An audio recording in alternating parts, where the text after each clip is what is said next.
Hi, 120 grammar rules, rule 62. So one by one rules கத்து முடிக்கிறதுக்கு எங்களோட சேனலை சப்ஸ்கிரைப் பண்ணிக்கோங்க.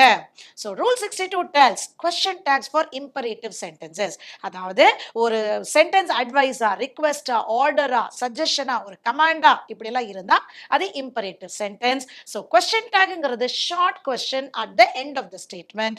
So இந்த மாதிரியான ஒரு ஸ்டேட்மெண்ட்டுக்கு shall we இதுதான் question tag.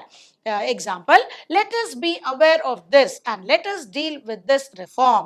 Shall we? So இது கரெக்டா அப்படின்னு பார்த்தீங்கன்னா நெகட்டிவ் சென்டென்ஸ் வந்து பாசிட்டிவ்ல இருக்கு. So it should be in negative. Shan't we. So அதே ஆக்சிலரி verb இருக்கணும். பாசிட்டிவா இருந்தால் நெகட்டிவ் டேக், நெகட்டிவ் ஸ்டேட்மெண்ட்டாக இருந்தால் positive tag, and for imperative it is shall we or shan't we. Okay, for more videos like this, follow our YouTube channel. Thank you.